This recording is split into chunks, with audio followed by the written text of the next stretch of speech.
नमस्कार। देवरिया की आवाज रेडियो केसरी से प्रस्तुत है स्थानीय हालचाल। पहले मुख्य हालचाल। देवरिया को विकसित करने के लिए पहली बार एकत्रित हुई है आईआईटीएन की टीम। जनपद में शांतिपूर्वक मनाया गया मुहर्रम का त्योहार।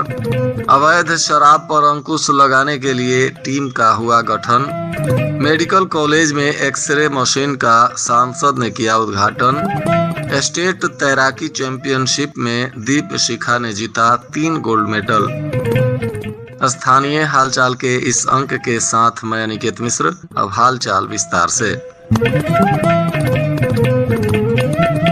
देवरिया में पहली बार आईआईटीएन की टीम देवरिया के विकास को एक नई आयाम तक पहुंचाने के लिए काम कर रही है। दरअसल पहली बार जिले में सांसद, डीएम, एसपी, सीडीओ ये सभी लोग आईआईटीएन हैं और एक साथ देवरिया जनपद में ये सभी लोग अहम पदों पर तैनात हो गए हैं और ये सभी आईआईटीएन अब देवरिया के विकास को गति देने के लिए एक साथ काम कर रहे हैं। सदर लोकसभा सीट से चुने गए 55 वर्षीय शशांक मणि त्रिपाठी आईआईटी दिल्ली से बीटेक और आईएमडी लुसान से एमबीए की पढ़ाई किए हैं। तो वहीं जिलाधिकारी दिव्या मित्तल मूल रूप से हरियाणा की हैं और रेवाड़ी जिले की रहने वाली हैं। इनका जन्म दिल्ली में हुआ था। प्रारंभिक शिक्षा भी दिल्ली में हुई। यह भी आईआईटी दिल्ली से 2001 से 2005 में बीटेक की पढ़ाई की है। इसके बाद इन्होंने कैट किया और फिर सिविल सर्विसेज के क्षेत्र में आ गई। बताया जा रहा है कि देवरिया की जिलाधिकारी दिव्या मित्तल आईआईएम से एमबीए करने के बाद उन्होंने वर्ष 2007 में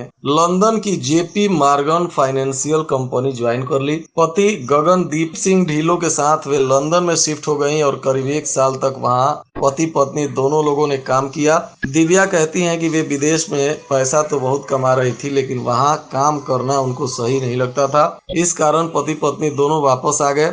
भारत लौटने के बाद गगनदीप और दिव्या ने यूपीएससी की तैयारी शुरू की। गगनदीप ने बिना किसी कोचिंग के वर्ष 2011 में यूपीएससी क्लियर किया। इसके बाद उन्होंने दिव्या को भी प्रेरित किया और दिव्या ने वर्ष 2012 में पहली बार यूपीएससी क्लियर किया। उन्हें गुजरात कैडर में आईपीएस का पद मिला। ट्रेनिंग के दौरान एक बार फिर दिव्या यूपीएससी की परीक्षा में बैठी और 2013 में अपने पति की तरह ही आईएएस बनने में सफलता हासिल कर ली। दोनों ने अपने लक्ष्य को हासिल किया और दोनों को यूपी कैडर मिला। गगनदीप अभी जहां भारत सरकार की सेवा में कानपुर में तैनात हैं, तो वहीं दिव्या अब देवरिया की जिलाधिकारी के रूप में अपनी सेवा दे रही हैं।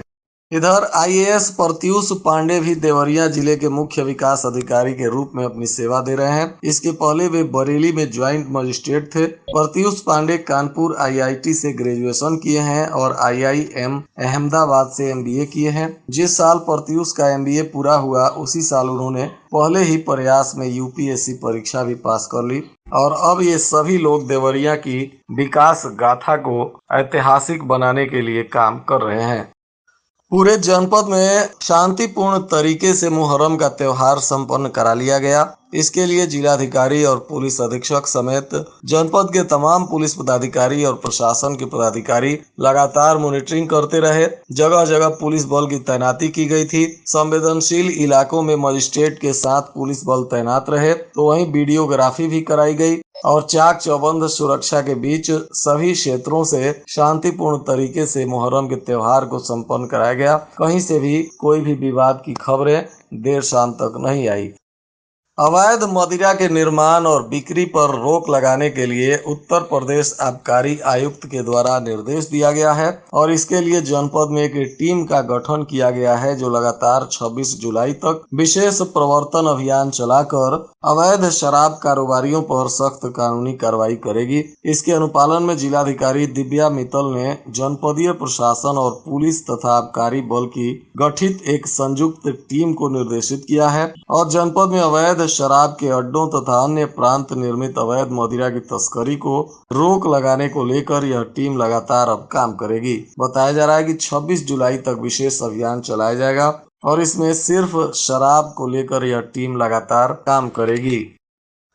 महर्षि देवराहा बाबा मेडिकल कॉलेज में 1 करोड़ की लागत से स्थापित एक्सरे मशीन का जनपद के सांसद शशांक मणि त्रिपाठी ने फीता काटकर शुभारंभ किया। इस दौरान मेडिकल कॉलेज के प्राचार्य सहित अन्य अधिकारी और कर्मचारी भी मौजूद रहे। सदर सांसद ने देवराहा बाबा मेडिकल कॉलेज का निरीक्षण भी किया। इस नए एक्सरे मशीन के लगने से यहां एक्सरे कराने के लिए हर रोज हो रही धक्का मुक्की से अब मरीजों को निजात मिलेगी। उद्घाटन के बाद सांसद ने कॉलेज के प्राचार्य से निरीक्षण करते हुए व्यवस्थाओं के बारे में भी जानकारी ली। अस्पताल में दवा की उपलब्धता और मरीजों के समुचित देखभाल के लिए भी उन्होंने निर्देशित किया। स्पोर्ट्स सेंटर लखनऊ में आयोजित 38वीं सब जूनियर एवं 53वीं जूनियर राज्य स्तरीय तैराकी चैंपियनशिप 2024 में जनपद के 10 खिलाड़ियों ने हिस्सा लिया था, जिसमें 2 बालक बेसिक शिक्षा परिषद से थे। इस दौरान दीप शिखा ने 3 स्वर्ण पदक जीते हैं और 2 रजत पदक भी उन्होंने जीता है। तो वहीं अंशुल कुमार निषाद ने भी 2 कांस्य पदक जीता। आदर्श गुप्ता ने 1 कांस्य पदक जीता है। इन सभी खिलाड़ियों को खेल प्रेमियों ने बधाई और शुभकामनाएं दी हैं। बताया जा रहा है कि इस प्रकार से जनपद को कुल 8 पदक मिले हैं, जिसमें दीप शिखा ने शानदार प्रदर्शन करते हुए राष्ट्रीय तैराकी चैंपियनशिप जो भुवनेश्वर में होना है, इसके लिए अपना स्थान उन्होंने पक्का कर लिया है।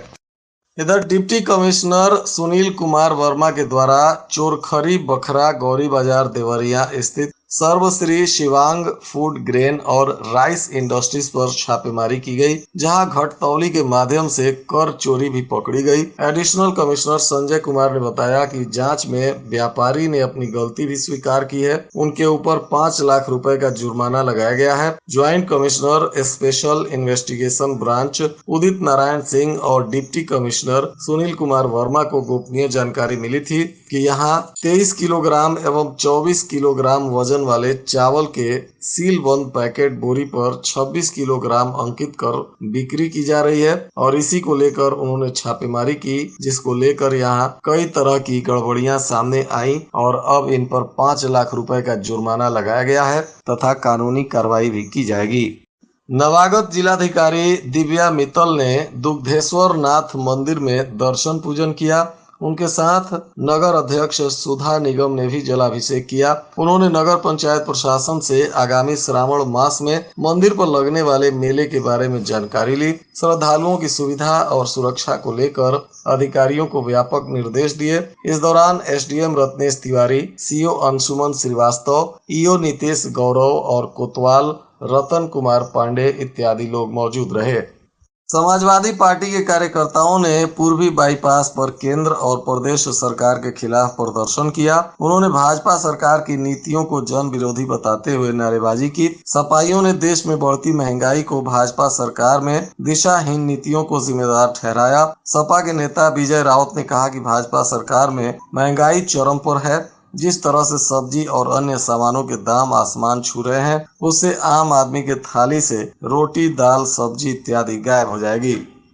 सलेमपुर में सीएचसी के अधीक्षक डॉक्टर अतुल कुमार के निरीक्षण में सुबह करीब 8:30 बजे 3 डॉक्टर समेत 10 कर्मचारी गैर हाजिर मिले। अधीक्षक ने सभी के 1 दिन के वेतन को काटने की बात कहते हुए कारण बताओ नोटिस भी जारी किया है और स्पष्टीकरण की मांग की है। बताया जा रहा है कि सुबह इलाज कराने पहुंचे कुछ तीमारदारों ने फोन पर अधीक्षक से शिकायत दर्ज कराई। कहा गया कि अस्पताल खुलने का समय सुबह 8 बजे है, लेकिन 8:30 बजे तक सन्नाटा है। ना तो डॉक्टर हैं और ना ही अन्य कर्मचारी हैं। इसी शिकायत को लेकर उन्होंने जांच पड़ताल की तो यहां 13 लोग गैर हाजिर मिले और इनके अब 1 दिन के वेतन को काटने का उन्होंने निर्देश दिया है। साथ ही कारण बताओ नोटिस भी जारी किया गया है। नगर पालिका का सीमा विस्तार तो हो गया, मगर नए शहरवासियों को अब तक शहरी सुविधा नहीं मिल पाई है।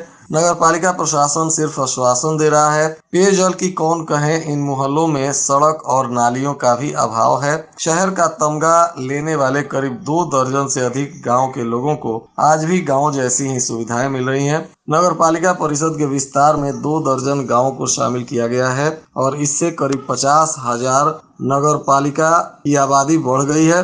शहरी क्षेत्र में शामिल गाँव में पेयजल की पाइपलाइन नहीं पहुंची, न ही सड़क बन सकी, नालियों का निर्माण भी नहीं हो सका। कुछ गाँव में पहले से जल जीवन मिशन के तहत पेयजल के लिए पाइपलाइन बिछाई जा रही है। इसको लेकर ग्रामीणों में नाराजगी है और लोग प्रशासन से शहरी जैसी सुविधाओं की मांग भी कर रहे हैं।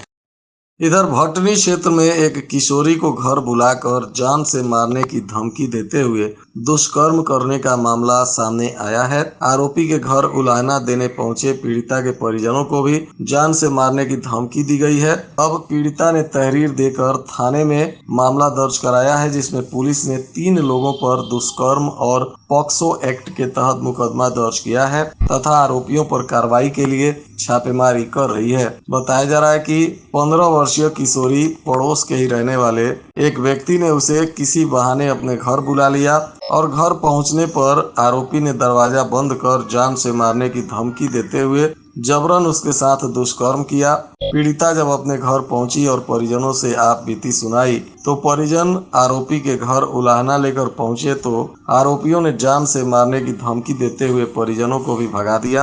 अब परिजनों ने इसमें दुष्कर्म और पॉक्सो एक्ट के तहत मुकदमा दर्ज कराया है। पुलिस अब कानूनी कार्रवाई में जुटी हुई है। और आज के मौसम का तापमान देवरिया में न्यूनतम 27 डिग्री सेल्सियस और अधिकतम 39 डिग्री सेल्सियस रहने की संभावना है। हाल चाल के इस अंक को आप हमारे YouTube चैनल पर भी सुन सकते हैं। अंत में मुख्य हालचाल एक बार फिर। देवरिया को विकसित करने के लिए पहली बार एकत्रित हुई है IITian की टीम। जनपद में शांतिपूर्वक मनाया गया मुहर्रम का त्योहार।